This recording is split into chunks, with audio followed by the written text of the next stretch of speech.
I have 10 minutes. I wasn't sure I was going to get to this stage, but I can't help but say something about this whole coronavirus thing, if you want me to. Yes. So, again, when you know Steiner, you have the answers to the test, but you have to then figure out the details. In 1918, after the biggest pandemic, the Spanish flu pandemic of 1918, Steiner was asked, what was this all about? And he said, well, viruses are simply excretions of a toxic cell. Viruses are pieces of DNA or RNA with a few other proteins. They bud out from the cell. They happen when the cell is poisoned. They are not the cause of anything. And the first way I would encourage you to think about this is if you are a famous dolphin doctor, right? And you have been studying dolphins in the Arctic Circle for hundreds of years, or at least a long time, and the dolphins were fine. And then they call you up, Fred, all the dolphins, or a lot of the dolphins, are dying in the Arctic Circle. Can you come and investigate? Right? And you have one question to ask.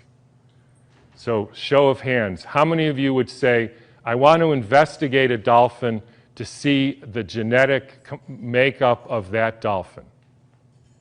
Nobody, because that's stupid. How many of you would say, I want to see if this dolphin and that dolphin has a virus because it might be contagious and that's why all these dolphins are getting sick? That fellow. How many of you would say, excuse my French here, did somebody put some shit in the water here? Like Exxon Valdez? Anybody? Everybody. Because that's what happened. And the cells get poisoned. They try to purify themselves by excreting debris, which we call viruses.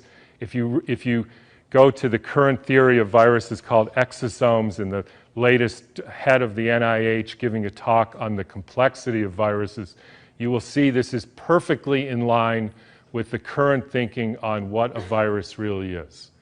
I had a dramatic example of this when I was growing up. Right outside our house, there was a wetlands. And it was full of frogs, and the frogs kept me up at night, so I taped the windows, and they were, in the spring, they made a big racket. And then over time, the frogs were all gone. How many thinks the frogs had a genetic disease? How many thinks the frogs had a virus? How many thinks somebody put DDT into the water?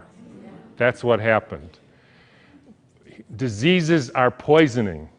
It's one of the reasons why vaccines, so let me skip that for a minute. So what happened in 1918? There was a huge, in every pandemic in the last 150 years, there was a quantum leap in the electrification of the Earth. In 1918, late fall of 1917, there was the introduction of radio waves around the world. Whenever you expose any biological system to a new electromagnetic field, you poison it, you kill some, and the rest go into a kind of suspended animation so that, interestingly, they live a little bit longer and sicker. And then starts in World War II with the next pandemic with the introduction of radar equipment all over the Earth, blanketing the entire Earth in radar fields. First time humans have ever been exposed to that.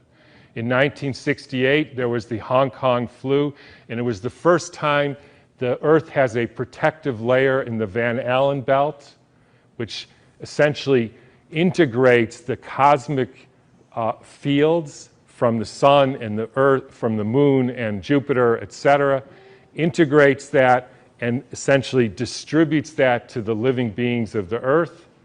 And we put satellites emitting radioactive frequencies in the Van Allen belt.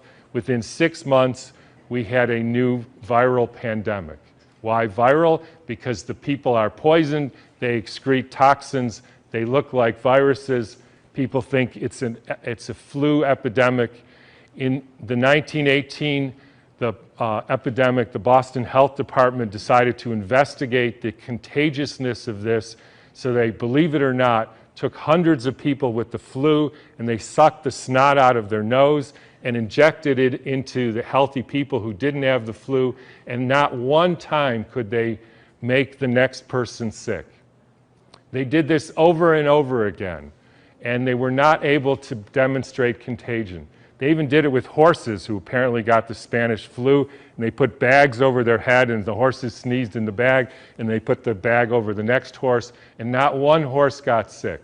You can read about this in a book called The Invisible Rainbow by Arthur Furstenberg, who chronicles all the steps in the electrification of the earth and how within 6 months there was a new flu pandemic all over the world. And when you hear the normal explanations, how did it go from Kansas to South Africa in 2 weeks? So the entire world got the symptoms at the same time, in spite of the fact that the mode of transportation was horseback and boats, and there's no explanation for it. They just say, we don't know how that happened. But when you think about it, with these radio waves and other frequencies that some of you have in your pocket and on your wrist, you can send a signal to Japan and it arrives instantaneously.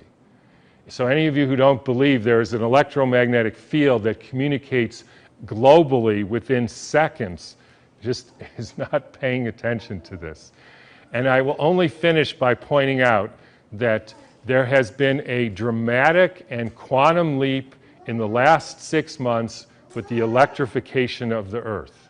And I'm sure a lot of you know what that is. It's called 5G, where they now have 20,000 radiation emitting satellites, just like the radiation emitting thing in your pocket and on your wrist and that you use all the time. That is not compatible with health. I'm sorry to say it, it's not compatible with health. That is a water destructuring device. And for any of you who say, yeah, well, we're not electrical beings, we're just physical matter, then don't bother doing an EKG or an EEG or a nerve conduction test, because we are electrical beings and the chemicals are only the byproduct of those electrical impulses. And I'll finish with, anybody want to make one guess as to where the first completely blanketed 5G city in the world was? Exactly. So when you start thinking about this, we are in an existential crisis here, folks, the likes of which humankind has never seen. And I don't want to go all Old Testament prophet on you, but this is something that is unprecedented. The putting of 100,000 satellites in the very blanket of the earth. And by the way, as I was going to say earlier, this actually has something to do with the vaccine question, and this got brought home to me because about a year ago or so, I had a patient who came in who was totally fine, a surfer and all, and then he works as an electrician putting in Wi-Fi systems for very wealthy people. Electricians have a very high mortality rate, but he was fine. And then he breaks his arm and he gets a metal plate put in his arm. 3 months later, he couldn't get out of bed and was total, heart irregularities, just total collapse. The susceptibility has to do with how much metal you have in your body, as well as the quality of the water in your cells. So if you start injecting aluminum in people, they become receptors for absorbing increased electromagnetic fields, and that is a perfect storm for the kind of deterioration of the species, which is what we're now experiencing. And I'm just going to finish with one more thing, which I like too, is a quote from Rudolf Steiner. And by the way, this was around 1917, so it was a different time. In times when there were no electrical currents, when the air was not swarming with electrical influences, we're talking 1917, it was easier to be human. For this reason, in order to be human at all today, it is necessary to expend much stronger spiritual capacities than was necessary a century ago. So I'll just leave you with whatever you can do to increase your spiritual capacities, because it's really damn hard to be a human being these days. So thanks for listening.